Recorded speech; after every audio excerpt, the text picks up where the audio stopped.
अऊज़ु बिल्लाहि मिनश्शैतानिर्रजीम बिस्मिल्लाहिर्रहमानिर्रहीम कुल हुवल्लाहु अहद अल्लाहुस समद लम यलिद वलम यूलद वलम यकुल लहू कुफुवन अहद। शुरू अल्लाह तबारक व तआला के नाम से जो बहुत मेहरबान नहायत रहम वाला है।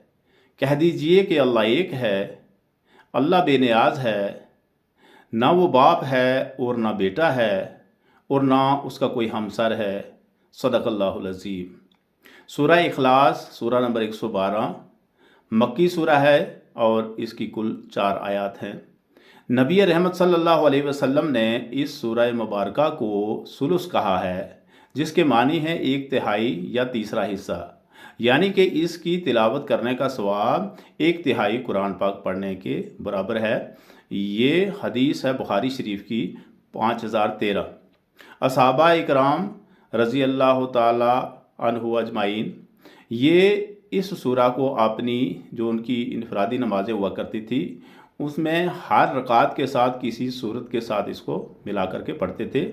इस पर नबी रहमत सल्लल्लाहु अलैहि वसल्लम ने फरमाया कि आपकी इस सूरा के ताईन जो मोहब्बत है वो आपको जन्नत में ले जाएगी।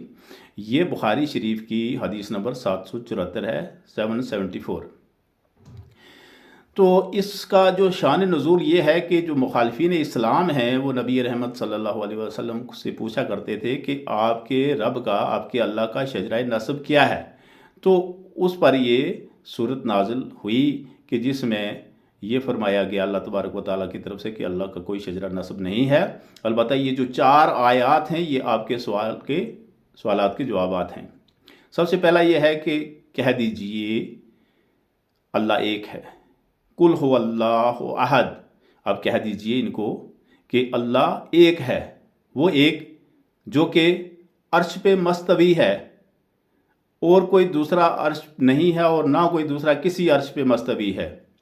वो एक, वो अहद कि जिसकी ये पूरी कायनात है, जिसने इस पूरी कायनात को तख्लीक किया है, वो एक जिसने पूरी कायनात को बनाया है और फिर इस कायनात को वो ख़त्म कर देगा, इसका एंड कर देगा।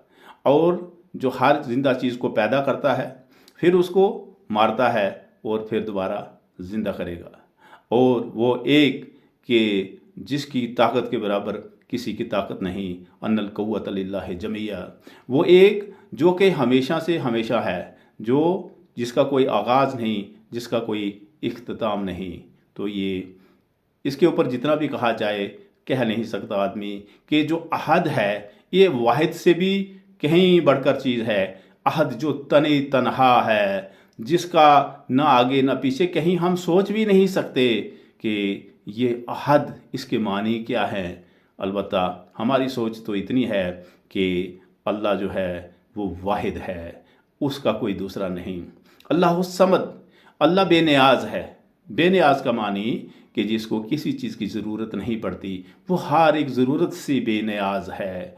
जैसे हर एक ज़िंदा चीज़ को किसी चीज़ की ज़रूरत पड़ती है। इंसानों की बात करें, सबसे पहले उसको हवा की ज़रूरत होगी, पानी की होगी, फिर खुराक की ज़रूरत होगी, फिर उसको पहनने की ज़रूरत होगी। सारी चीज़ें हैं, धूप छाया, ये चीज़ें सारी इंसान की ज़रूरियात से मुताल्लिक़ है। लेकिन अल्लाह तबारक व तआला इन सभी ज़रूरियात से पाक है।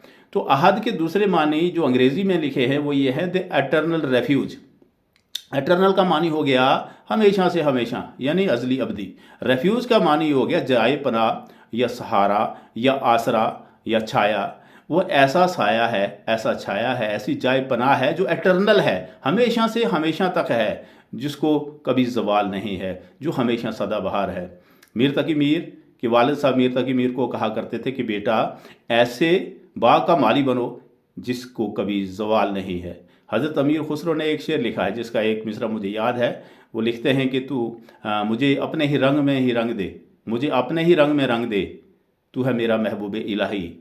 जो अल्लाह तबारक व तआला ने कुरान पाक में ये आयत नाज़िल फरमाई, सिबगत अल्लाह, ये सूरह बकरा है, उसकी आयत है सिबगत अल्लाह कि अल्लाह का रंग इख्तियार करो। वमन अहसनु मिनल्लाहि सिबगा, और अल्लाह के रंग से बढ़कर कौन सा रंग है। वनहनु लहु आबिदून, और हम तेरे ही बंदे हैं। तो अल्लाह समद, अल्लाह बेनियाज है और उसके साथ साथ ये ऐसी जाए पनाह है ایک ایسا سایہ ہے جو پوری کائنات کے اوپر ہے، اور جو سب کا خالق اور مالک ہے، اور وہ دینے والا ہے، عطا کرنے والا ہے، اور وہ جائے پناہ ہے ہر ایک کی، اور سب اس سے لینے والے ہیں۔ وہ ہمیشہ ہمیشہ سے ہے، اور اس کا کوئی ثانی نہیں ہے، اور ساری مخلوقات اس کی محتاج ہے۔ وہ اکیلا ہے جو صمد ہے، وہ اکیلا ہے جو بے نیاز ہے، اور باقی سارے اس کے نیاز مند ہیں، چاہے اس کے بندے ہوں، چاہے باقی مخلوقات ہوں۔ یہ سب سے یہ اکیلا ہے جو بے نیاز ہے، باقی سے سبھی جو ہیں وہ نیاز مند ہیں۔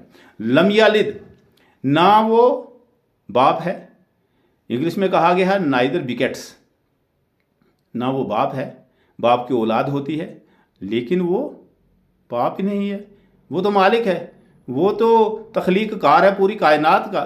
لم یلد ولم یولد، نہ وہ بیٹا ہے، نار از بیگاٹن، نائدر بیگیٹس نار از بیگاٹن، لم یلد ولم یولد، نہ وہ باپ ہے، نہ وہ بیٹا ہے، نہ اس کی کوئی اولاد ہے، نہ وہ کسی کی اولاد ہے، کسی طریقے سے بھی کہہ لیں۔ لیکن سب سے آسان یہ ہے سمجھنے میں، جو ہماری زبان میں یہ آئے گا کہ نہ وہ باپ ہے اور نہ بیٹا ہے۔ لم یلد لم یولد، لم یلد ولم یولد، لم یلد ولم یولد، نہ وہ باپ ہے نہ بیٹا ہے، یا نائدر بیگیٹس نور از بورن۔ یہ اللہ تبارک و تعالیٰ کی صفات ہیں جو کہ کسی میں نہیں ہیں۔ لم یکن لہ کفوا احد، کسی زمانے میں کبھی بھی کوئی اس کا ہمسر نہیں ہوا، اس کے برابر کا نہیں ہوا ہے۔ وہ ایک ہی خالق ہے، ہمیشہ ہمیشہ سے، ہمیشہ ہمیشہ رہے گا، پوری کائنات کا تخلیق کار، سب کو، سب کا رب، سب کو دینے والا، سب کی روزی میسر کرنے والا۔ وہ حی اور قیوم، حی بھی ہے اور قیوم بھی ہے، خود زندہ رہ کر، قائم رہ کر دوسروں کو قائم رکھنے والا، لیکن اس کا قائم ہونا ہمیشہ ہمیشہ کے لیے ہے، اور جو اس کی مخلوقات ہیں ان کا قائم رہنا کسی ایک معین وقت کے لیے ہے۔ جیسا کہ احادیث مبارکہ میں، خاص کر کے بخاری شریف کی یہ دو حدیثیں میں نے آپ کے سامنے بیان کی، شروع میں نبی رحمۃ صلی اللہ علیہ وسلم نے بخاری شریف کی حدیث نمبر 5013 اور 714 کہ اس کا ایک بار پڑھنا گویا کہ 1/3 قرآن پاک پڑھنے کے برابر ہے۔ تو لہٰذا جیسے اصحاب اکرام پڑھا کرتے تھے، اس کے بعد بھی دنیا پڑھتی آئی آج تک، آج بھی پڑھنے والے ہیں، کہ عام طور پر تو اس صورت کو سب سے زیادہ پڑھا جاتا ہے سورہ الفاتحہ، فاتحۃ الکتاب کے بعد اسے ہی پڑھا جاتا ہے، کیونکہ سورہ فاتحہ تو پڑھنی ہے، اور اس کے بعد جو اگر 4 فرض ہیں تو اس میں ہم جو 2 پہلی جو ہیں کیا کہتے ہیں رکعتیں، تو اس میں عام طور پر لوگ یہی پڑھتے ہیں، اور اس کا پڑھنے کا بھی ایک یہی ہے، اس کے پیچھے راز یہ ہے کہ اس کو ایک بار پڑھنے سے 1/3 قرآن پاک پڑھنے کا ثواب مل جاتا ہے۔ تو ہم ایک بار کیوں پڑھیں، ہم 3 بار کیوں نہ پڑھ لیں؟ ہر ایک رکعت میں اگر ہم سنن یا نوافل پڑھ رہے ہیں جو کہ اس کے ساتھ نہیں ہے، جماعت کے ساتھ نہیں ہے، تو ہم 3 بار پڑھ لیں، ہم 6 بار پڑھ لیں، ہم 9 بار پڑھ لیں، تو کیونکہ ثواب تو ہے نا کہ 3 بار پڑھیں گے ایک قرآن پاک پڑھ کا ثواب ہو جائے گا۔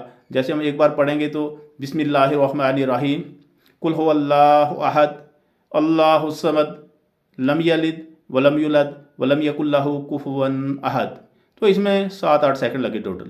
3 بار پڑھنے سے 8 × 24 لگ جائیں گے، تو اسی طریقے سے 9 بار پڑھیں گے 8×9 = 72، یعنی 1-1.25 منٹ لگے گا، اور ہمیں 3 بار قرآن پاک پڑھنے کا ثواب مل جائے گا۔ اگر 9 بار پڑھیں گے ایک رکعت میں، تو وہ جتنی بار جس کو اللہ توفیق دے وہ پڑھے، اور صبح شام بھی اس کو پڑھتے رہیں، کیونکہ نبی رحمت صلی اللہ علیہ وسلم کی حدیث ہے بخاری شریف کی، صبح شام رات کو اس کو پڑھیں، ادر دن نماز بھی پڑھیں، نماز میں بھی پڑھیں، اور پھر اس کا یہ ہے کہ بہت زیادہ ثواب ہے۔ اس کا ہم وظیفہ بھی کر سکتے ہیں، لیکن وظیفہ سب سے بہتر وہی ہے کہ جو نماز میں ہوگا، ہم زیادہ بار پڑھیں گے تو نماز بھی ہوتی رہے گی، اور ہمیں اس کا نماز میں ہمارا قیام بھی لمبا ہو جائے گا، اس کا بھی ثواب ملے گا، اور اس کی جو افادیت ہے کہ 1/3 قرآن پاک کا تو ثواب ملے گا۔ اللہ تبارک و تعالیٰ آپ کو مجھے سب کو توفیق دے کہ ہم قرآن پاک کو سمجھیں، احادیث مبارک کو سمجھیں، ان پر چلنے کی کوشش کریں۔ وآخر دعوانا الحمدللہ رب العالمین۔